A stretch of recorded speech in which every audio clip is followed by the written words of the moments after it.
Time to Batman v Superman up this joint. Welcome back once again to the Nerd Room with J&J. James Shermack here once again with another Godzilla figure, another Playmates Godzilla figure, another figure from Godzilla vs. Kong. We are looking at the MechaGodzilla figure from the movie, the Legendary Pictures version. So this guy is hard to find. I, stumbled on him by sheer luck at my Walmart. It's exclusively through Walmart, but he's hard to find, so you'll find him on the secondary market for like 2 or 3, 4, 5, 6 times the price. So I was lucky to find him for just $10, so that was pretty cool. So I want to take a look at the figure today, do the usual review, and since it's a Playmate figure, we have a lot to rant about, I guess, so let's get on to it.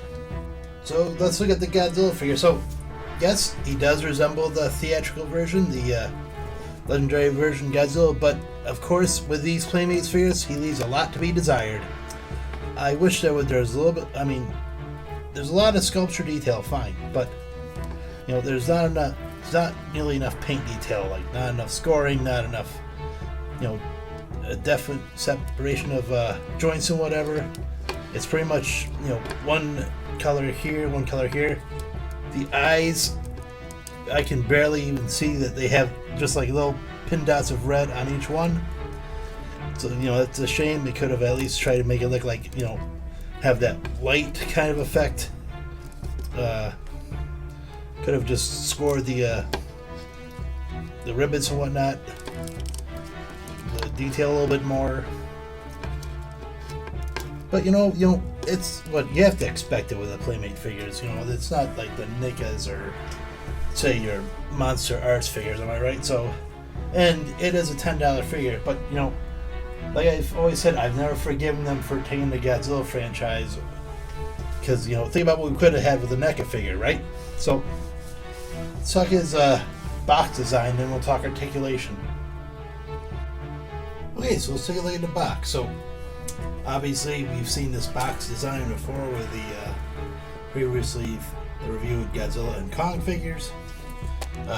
Kind of wonder if this is brand new, the Blockbuster movie. Like, did this box get produced before or after it got released? I don't know, but anyways, has like the usual stuff on it, like accessories on the side, battle damage reveal right there, city on fire on the side. On the back, you just have a MechaGodzilla. You don't have the Godzilla vs. Kong promo shot that they've had. But you have like the other figures on the bottom, and I'm gonna take a look at the figure itself. There, Godzilla and Kong on the side, back to the front. There you go. It's Godzilla vs. Kong, Godzilla on the top, Kong on the top, and MechaGodzilla right there. So, on with the review. So, as usual with these Playmates figures, the lack of articulation leaves a lot to be desired here. So, let's start off with the head. He has no head movement at all except for the jaw. You can open and shut. Let me go back and say Godzilla has jaw and he can turn it to neck. I discovered that after the review, so that was pretty cool. Arms just have shoulder joints. Turn around at the shoulder. Nothing at the elbow. Nothing at the wrist. No finger articulation, so that is a grave disappointment in my book. Legs. Got movement at the hip. I guess that's kind of a plus. Can bend at the knee. And you can turn the feet around. So, I guess it's a little bit better than the Godzilla figure they put out. Tail articulation, one joint. And it's not, it's almost feels like it has like bendy wire, but it doesn't. It just goes back to where it was. So, as usual, I think about what could have been with, say, the NECA figures. But it is what it is, I guess. Now, accessory-wise, it comes with the vehicle you saw in the movie. Very cheaply made, that bendy plastic, it looks like.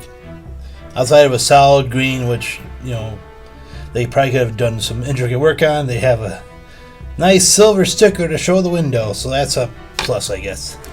And he has that battle damage that we've seen with the other figures, so I get it. This is, a kid's toy, but obviously people like me, we're looking for our collections too. So, like I keep saying, would have hurt them to have an adult figure? I don't know, but whatever. Or an adult version, more detail, more articulation, whatever. Whatever. Stop griping, I know. And here we have the other two Godzilla vs. Kong figures that I have. Kind of shows the problem that we have. Can really fight only one at a time. Can't really see the other guy coming from behind because he can't turn his head. So, and he should have come with a goddamn heat blast. He should have. That's a crime right there that you don't have MechaGodzilla come with at least a red version of the heat ray. Shenanigans, I cry. Okay, let me circle back a little bit. The head articulation is there, but the scales are in one piece, so it really, fights against you. So, my thoughts on the figure.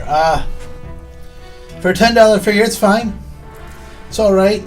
Like I said, it's one of those figures that, I desire a bit more.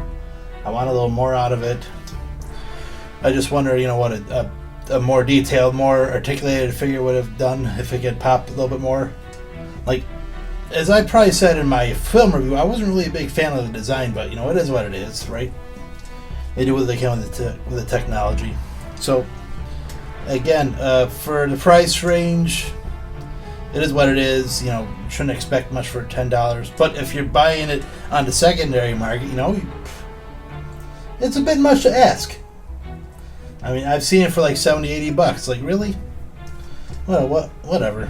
Anyways, thank you guys for watching.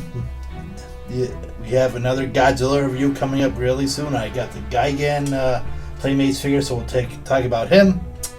So anyways, thank you guys for watching. I appreciate it. If you guys did like this one, why not give me a like? Subscribe to the channel if you haven't done so already. There's a whole bunch of Godzilla figures I've already done.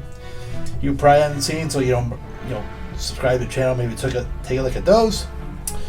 My name is James Sharmack, and as always, keep on collecting and happy hunting.